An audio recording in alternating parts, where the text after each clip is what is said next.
बिस्मिल्लाहिर्रहमानिर्रहीम। Welcome to conceptual nursing academy.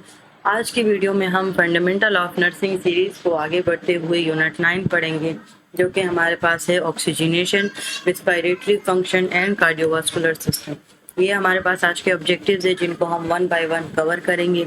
तो सबसे पहले हम ऑक्सीजन की बात कर लेते हैं। ऑक्सीजन हमारे पास एक ऑर्डरलेस गैस होता है और जितना भी हम एयर ब्रीथिंग के थ्रू अपनी बॉडी में लेकर जाते हैं तो उनमें 21% ऑफ ऑक्सीजन शामिल होता है। ये क्यों ज़रूरी है? हमारे लिविंग सेल्स और हम के जो हैं उनको ज़िंदा रखने के लिए, proper functioning of the body के लिए। अगर हमारे पास ऑक्सीजन जो है वो ना हो तो ये जो ऑर्गेनिज्म है वो सरवाइव नहीं कर सकता। और वो प्रोसेस, जिस प्रोसेस के थ्रू बॉडी टिश्यूज और सेल्स तक हमारा ऑक्सीजन डिलीवर होता है ताकि लाइफ और हेल्थ को मेंटेन रख सके, वो प्रोसेस ऑक्सीजनेशन कहलाता है। और फिजियोलॉजी ऑफ ऑक्सीजन क्या है कि ये हमारे पास 3 सिस्टम्स पर जो है वो रिलेट करता है। यानी ये जो है 3 सिस्टम जो है मिलकर डिलीवर ऑक्सीजन को मुमकिन बनाते हैं, जिनमें हमारे पास आता है पल्मोनरी, यानी लंग्स जो है वो इसमें अहम किरदार अदा करते हैं। हेमाटोलॉजिक जो हमारे पास ब्लड सिस्टम है, कार्डियोवास्कुलर जो हमारे पास हार्ट है। इन तीनों को जो है वो हमने अपने वाइटल साइन वाले चैप्टर में इसको बहुत अच्छे से एक्सप्लेन किया है और इंशाल्लाह हम एनोटमी में दोबारा इसको जो है एक्सप्लेन करेंगे। और स्पेसिफिकली इनमें हमारे पास कौन से प्रोसेसेस शामिल होते हैं? वेंटिलेशन, जो सिंपल एयर जो है इन एंड आउट होती है लंग्स से। अल्वुलर गैस एक्सचेंज, जो हमारी जो एयर है वो बॉडी के अंदर जाती है, अल्वुलाई तक पहुंचती है लंग्स में, वहाँ पर क्या होता है? गैस एक्सचेंज होता है। ऑक्सीजन ट्रांसपोर्ट और डिलीवरी होती है by the blood, by the cells. और सेलुलर रिस्पायरेशन, जो गैस एक्सचेंज होता है इन्वायरमेंट और ऑर्गेनिज्म के दरमियान। अगर ऑक्सीजन ना हो तो सेलुलर टिश्यूज की डेथ हो जाएगी और ऑर्गेनिज्म जो है वो भी सरवाइव नहीं कर सकता। रिस्पायरेशन क्या है? वो एक ऐसा प्रोसेस है, गैस एक्सचेंज। गैस एक्सचेंज किस चीज़ का? ऑक्सीजन एंड कार्बन डाइऑक्साइड का। किसके दरमियान? इंडिविजुअल और इन्वायरमेंट के दरमियान जो गैस एक्सचेंज होता है वो रिस्पायरेशन कहलाता है। इनमें हमारे पास डिफरेंट पल्मोनरी कंपोनेंट्स आएंगे, जिनमें हमारे पास आता है पल्मोनरी वेंटिलेशन, जो simple air in and out होती है लंग से, वो वेंटिलेशन कहलाता है। जो हम ब्रीथिंग को जो है वो बॉडी के अंदर लेकर जाते हैं, यानी हम उनको इन करते हैं तो वो इंस्पायरेशन होती है, और जो एयर हम बाहर निकालते हैं तो वो एक्सपायरेशन होती है। रिस्पायरेशन की हमारे पास बेसिकली 2 टाइप्स हैं, एक एक्सटर्नल और एक इंटरनल। एक्सटर्नल क्या होती है कि जो इन्वायरमेंट से ऑक्सीजन आता है वो जो है अल्वेलाई तक पहुंचकर वो ब्लड के साथ एक्सचेंज होता है, और किसको एक्सचेंज करता है? ऑक्सीजन एंड कार्बन डाइऑक्साइड को एक्सचेंज करता है, तो वो क्या है? External respiration. अब इंटरनल रिस्पायरेशन, जब ब्लड और टिश्यू लेवल पर जो है ऑक्सीजन और कार्बन डाइऑक्साइड का एक्सचेंज होगा तो वो इंटरनल रिस्पायरेशन कहलाएगा। अब जो हमारे पास जो एयर का जो ये प्रोसेस है, यानी जो एयर डिलीवरी है, ये किस से स्टार्ट होती है? हमारी नोज से, यानी नाक से स्टार्ट होकर ये ब्रोंकाइल्स पर जो है वो एंड करती है।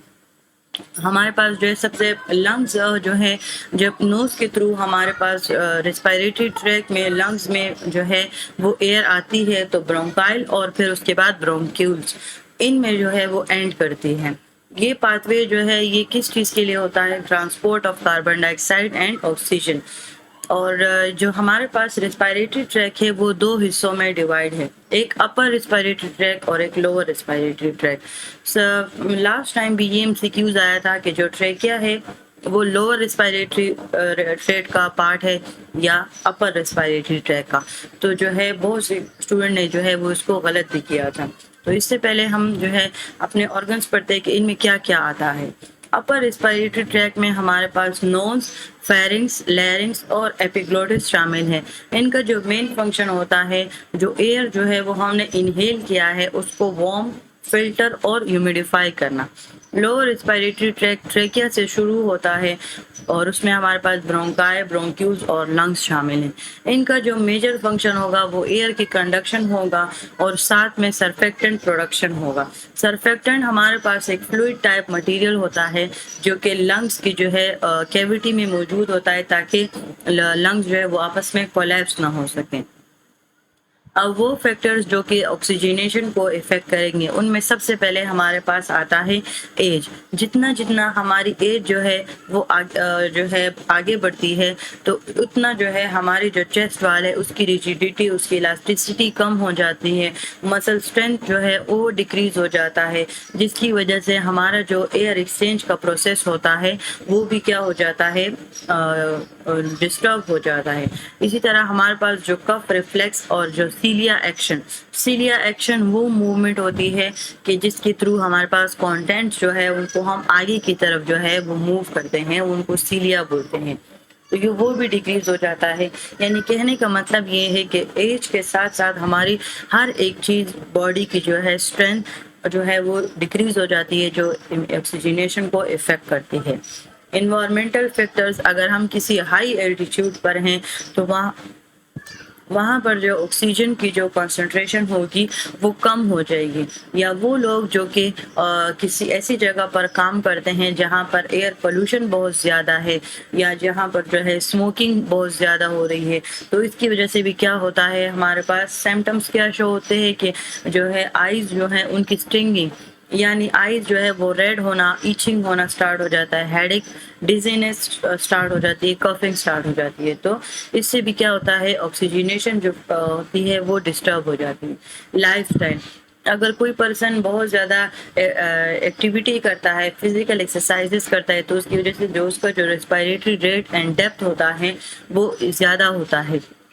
तो वो क्या होता है कि उसकी जो सप्लाई ऑफ ऑक्सीजन होती है वो भी जो है वो ज़्यादा होती है। लेकिन अगर इसके कंट्रास्ट पर जो सेडेंटरी पीपल है, जिनका सेडेंटरी लाइफस्टाइल है, उनमें क्या होगा कि उनमें एक्टिविटी जो इनटॉलरेंस की वजह से उनका जो ऑक्सीजनेशन होगा वो इफेक्ट होगा।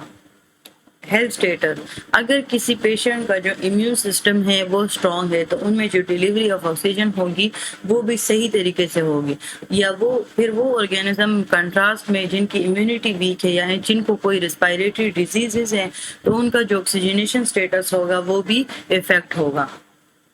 कुछ ऐसी मेडिकेशंस हैं जो कि डेथ और जो रेट ऑफ रेस्पिरेशन है उसको क्या कर लेती हैं, डिक्रीज करती हैं, जिनमें मोस्ट कॉमन हमारे पास बेंजोडाइजेपाइन, सिडेटिव, हाइप्नोटिक्स हो गए, एंटी एंजाइटी ड्रग्स हो गए। तो ये कुछ ऐसी मेडिकेशंस हैं जो कि क्या करती है, rate and depth of respiration को इफेक्ट करती हैं।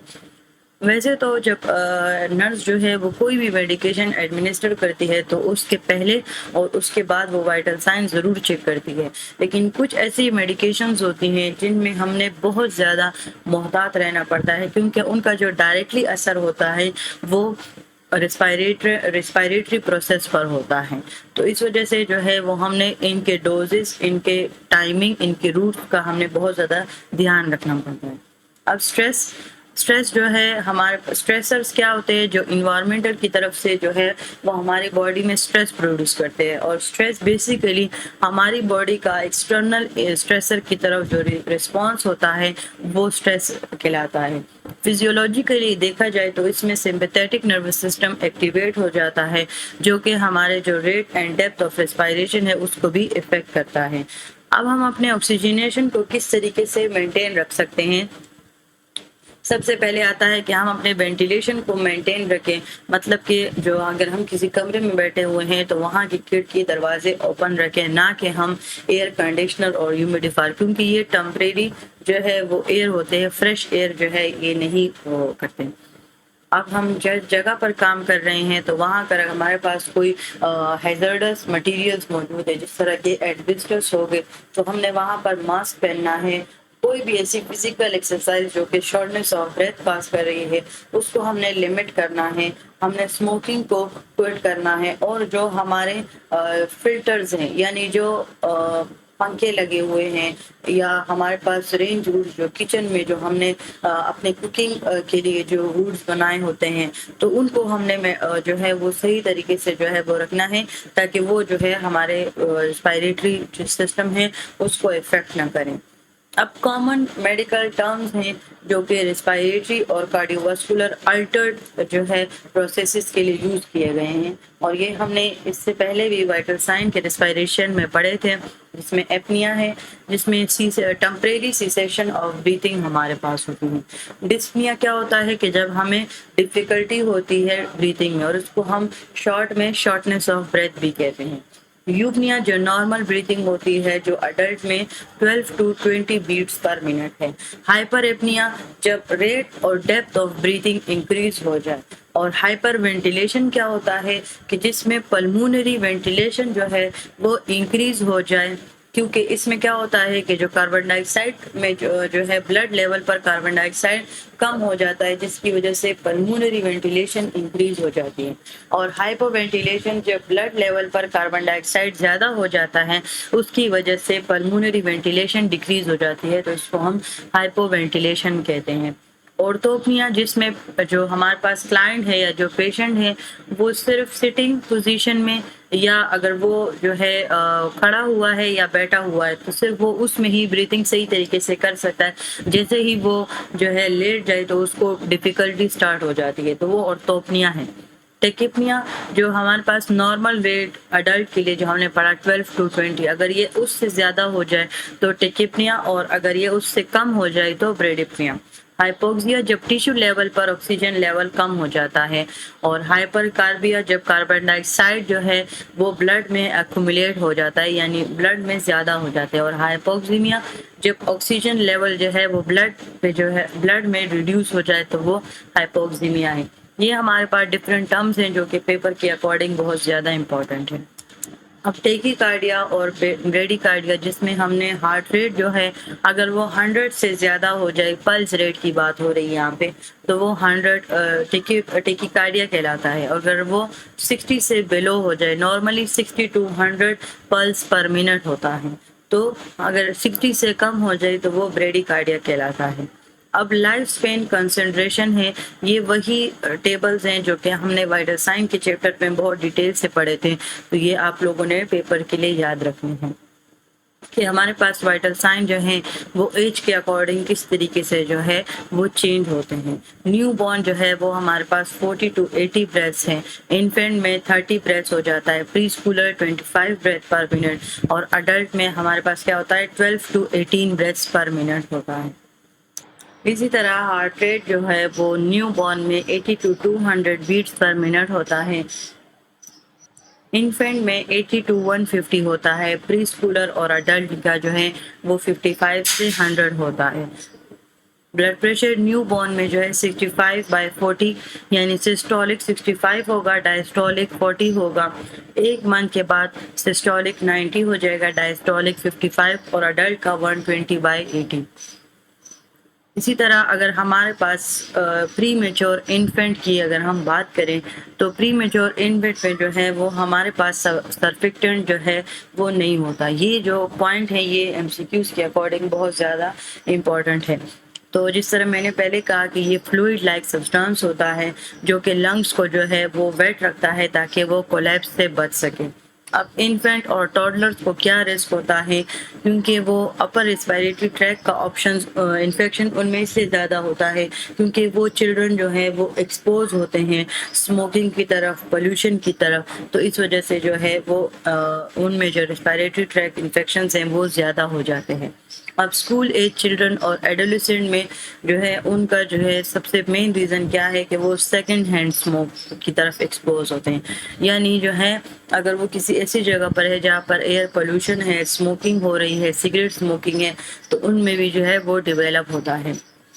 Young and middle age adult में हमारे पास बहुत से रिस्क फैक्टर्स होते हैं, जिस तरह अनहेल्दी डाइट हो गई, एक्सरसाइज की लेकेज हो मतलब लेक ऑफ एक्सरसाइज हो गई, स्ट्रेस, ड्रग्स एंड स्मोकिंग, तो ये हमारे पास क्या करते हैं रेस्पिरेटरी सिस्टम को जो है वो इफ़ेक्ट करेंगे। एंड ओल्डर अडल्ट में जो है हमारे पास क्या होता है कि एक बॉडी जो है वो एक लॉन्ग टाइम प्रोसेस से गुजरी होती है, एजिंग प्रोसेस से जो है वो गुजरी होती है, तो इसकी वजह से भी जो हमारे पास वाइटल साइन में चेंजेस आते हैं, और उन वाइटल साइन चेंजेस की वजह से हमारे पास रेस्पिरेटरी सिस्टम में जो है वो चेंज होता है। फॉर एग्जांपल अर्थरोस्क्लेरोसिस हो जाती है ओल्डर एज में, जो कि बीपी को इंक्रीज करती है। तो जब बीपी इंक्रीज होता है तो उनमें हमारे पास क्या होता है, रिस्पायरेटरी सिस्टम भी जो है वो चेंज हो जाता है। इस तरह फॉर एग्जांपल थोरेसिक केज का चेंज हो जाए तो वो बैरल चेस्ट जो है वो हो जाता है, और उसकी वजह से क्या होती है, वेंटिलेशन डिक्रीज हो जाती है। अब रिस्पायरेटरी इमरजेंसीज, जिस तरह ये टर्म्स जो हैं वो हमने पिछली स्लाइड में 1 बाय 1 जो है वो अच्छे से एक्सप्लेन किया है, तो ये वही टर्म्स दोबारा इसमें यूज़ हुए हैं, और ये हमारे पास रिस्पायरेटरी इमरजेंसीज हैं, यानी इनको जो है इमीडिएट ट्रीटमेंट चाहिए होता है। अब हाइपोक्सिया जो हमने पढ़ा कि जब टिश्यू लेवल पर ऑक्सीजन जो है वो कम हो जाए तो उसके क्या साइंस होंगे, पल्स जो है वो तेज़ हो जाएगी, शैलो रिस्पायरेशन होगी, डिस्पनिया होगा, और रेस्टलेसनेस इंक्रीज हो जाएगी, फ्लेयरिंग ऑफ नेल, जो हमारे पास नस्ट्रल्स हैं वो उनकी फ्लेयरिंग हो जाएगी, और सबस्टर्नल या इंटरकॉस्टल रिट्रैक्शन होगी, यानी वो जो है वो सही तरीके से रिट्रैक्ट नहीं कर पाएंगे, और साइनोसिस जो ब्लूइश कलरेशन ऑफ स्किन होती है। अब कार्डिक इमरजेंसीज, यहाँ तक हमने जो है अपने रिस्पायरेटरी इमरजेंसीज को हमने एक्सप्लेन किया। अब यहाँ से हमारे पास कार्डिक इमरजेंसीज आती हैं, जो स्टार्ट में हमने 3 सिस्टम्स पढ़े थे, तो वो 3 सिस्टम मिलकर जो है ऑक्सीजन की डिलीवरी को यकीनी बनाएंगे। तो अगर इनमें से किसी एक सिस्टम में भी प्रॉब्लम आ जाएगी तो वो इमरजेंसीज खास करेंगी। कार्डिक अरेस्ट, जो हार्ट जो है वो सडन जो है वो जो उसकी कॉन्ट्रैक्शन रिलैक्सेशन होती है वो सडन जो है वो स्टॉप हो जाती है। एमआई क्या होता है कि जो हार्ट का जो फंक्शन होता है वो इरेगुलर होता है। कंजेस्टिव हार्ट फेलियर, ये हमारे पास क्या होता है, ये एक ऐसी कंडीशन है कि इनमें जो है हार्ट की पंपिंग तो होती है, लेकिन उनकी जो पंपिंग में जो ब्लड पंपिंग होती है वो जो है वो इतनी नहीं होती कि वो बॉडी की नीड को पूरी कर सके। तो इनमें क्या होता है, वो जो नीड जो है वो पूरी नहीं होती, तो इस वजह से बॉडी टिश्यूज को जो है वो ब्लड के थ्रू ऑक्सीजन सही तरीके से नहीं मिलती। तो ये भी क्या है, हमारे पास एक कार्डिक इमरजेंसी है। और डिस्टर्बेंस अगर हो जाए, कार्डिक रिदम में एरिथमियाज हो जाते हैं, यानी जो है जो हमारे पास ईसीजी पे जो PQRS होता है, जब उनमें चेंजेस आ जाए तो वो एरिथमियाज काज होते हैं। तो वही भी हमारे पास क्या है, कार्डिक इमरजेंसीज हैं। अब नर्सिंग प्रोसेस की हम बात करते हैं कि अब हम नर्सिंग प्रोसेस को इसके जो है साथ किस तरीके से रिलेट करेंगे और किस तरीके से हम फाइंड आउट कर सकते हैं कि इनको जो है क्या प्रॉब्लम है। तो सबसे पहले हम हिस्ट्री लेते हैं, उनसे इंटरव्यू लेते हैं, देन हम उसके बाद फिजिकल एग्जामिनेशन करते हैं। अब हिस्ट्री टेकिंग में हम उनसे करंट रिस्पायरेटरी प्रॉब्लम्स, कोई भी रिस्पायरेटरी डिजीज की हिस्ट्री जो है अगर उनकी मौजूद है तो वो हम पूछेंगे। करंट और पास्ट कार्डियोवास्कुलर प्रॉब्लम्स के बारे में, लाइफस्टाइल, प्रेजेंस ऑफ कफ और साइंस ऑफ हाइपोक्सिया, जो हमने ये वाले जो स्लाइड में हमने पढ़े थे, तो वो हम भी जो है उस हिस्ट्री टेकिंग में जो है वो भी हम नोट करेंगे। असेसमेंट में हम क्या करेंगे, स्प्यूटम कि हम असेसमेंट करेंगे, कि फिर हम स्प्यूटम के बारे में डिस्क्राइब करेंगे, चेस्ट पेन के प्रेजेंस के बारे में असेस करेंगे, रिस्क फैक्टर्स के प्रेजेंस, फॉर एग्जांपल अगर वो स्मोकिंग कर रहा है तो इट मीन्स कि वो स्मोकिंग जो है वो इसका रिस्क फैक्टर है जो उसकी उस कंडीशन को मज़ीद ख़राब कर सकता है, और मेडिकेशन हिस्ट्री के बारे में पूछते हैं। अब डायग्नोज क्या होगा कि हम पॉसिबल डायग्नोसिस बनाएंगे, जिनमें हमारे पास आता है ineffective airway clearance, ineffective breathing patterns, impaired gas exchange, decreased cardiac output, altered tissue perfusion। ये हमारे पास कोई डायग्नोसिस है जो कि हम रिस्पायरेटरी प्रॉब्लम्स के लिए जो है वो यूज़ करते हैं। उसके बाद सेकेंडरी डायग्नोसिस हमारे पास क्या होंगी कि ये जो है हमारे पास मेजर डायग्नोसिस हैं, और ये हमारे पास सेकेंडरी डायग्नोसिस है जिसमें हमारे पास deficient knowledge, activity intolerance, disturb sleep pattern, imbalance nutrition, acute pain, anxiety. इसका मतलब ये है कि ये हमारे पास स्पेसिफिकली रिस्पायरेटरी पैटर्न्स के डिस्टर्बेंस को शो करते हैं, रिस्पायरेटरी सिस्टम के प्रॉब्लम्स को शो करते हैं, और ये प्रॉब्लम्स जो उनके साथ एसोसिएट होते हैं। उनके बाद हम प्लानिंग करते हैं कि हम पेशेंट के एयरवे को पैटर्न रखेंगे, उनको मेंटेन रखेंगे, और उसके बाद हम पेशेंट की जो है पल्मोनरी सिक्रीशन को मोबिलाइज करते हैं। अगर कोई किसी जगह पर पल्मोनरी सिक्रीशंस एक्यूमुलेट हुई है तो हम उसको स्टेबल करेंगे। देन हम जो हमने प्लानिंग की है तो उसके लिए जो है वो हम इम्प्लीमेंटेशन करेंगे, जिसमें हमारा जो पहली प्लानिंग थी वो था एयरवे क्लियरेंस। तो इसके लिए जो नर्सिंग इंटरवेंशंस होंगी वो क्या होंगी कि हम अपने पेशेंट को टीच करेंगे इफेक्टिव कफिंग के बारे में, और जो है पोस्टल ड्रेनेज और चेस्ट फिजियोथेरेपी उसको जो है उन पे के बारे में हम उनको इम्प्लीमेंट करेंगे, उनकी चेस्ट फिजियोथेरेपी करेंगे, उनके हाइड्रेशन को मॉनिटर करेंगे, यानी उनकी जो इनपुट एंड आउटपुट है उसको हम मॉनिटर करेंगे, मेडिकेशन को एडमिनिस्टर करेंगे, इन्वायरमेंटल और लाइफस्टाइल चेंज कंडीशंस में उनको मॉनिटर करेंगे, और अगर पेशेंट को जो है आर्टिफिशियल ब्रीथिंग की ज़रूरत है तो उनको हम मैनेज करेंगे, और एयरवे की सक्शन करेंगे, यानी जितना भी फ्लूइड उनके अंदर जमा है उनको हम क्या करेंगे ईटीटी पास करके हम सक्शन ट्यूब के थ्रू उनको जो है उनसे वो जो फ्लूइड होता है वो एक्स्ट्रा फ्लूइड वो निकाल लेंगे। तो ये क्या है वो इंटरवेंशंस जो हम एयरवे क्लियरेंस के लिए करते हैं। ये हमारे पास बेसिकली जो सक्शनिंग हम करते हैं ये हमारे पास एक F1 स्किल्स है जो कि हम बाद में स्किल्स में की वीडियो में आपको अच्छे से समझ आ जाएगी। अब इम्प्लीमेंटेशन का जो सेकंड हमने प्लानिंग जो है वो इम्प्लीमेंट करेगी वो क्या है, पैटर्न्स को इम्प्रूव करना, ब्रीथिंग पैटर्न। तो उनमें हम क्लाइंट की पोजीशन को जो है वो सही तरीके से प्रॉपर जो है क्लाइंट को पोजीशन देंगे, और ब्रीथिंग एक्सरसाइज जो है उसके बारे में हम उनको टीच करेंगे कि आपने अपने ब्रीथिंग एक्सरसाइज को किस तरीके से कंट्रोल करना है। एंड जो हमारे पास चेस्ट ड्रेनेज सिस्टम है उसको हमने मैनेज किया।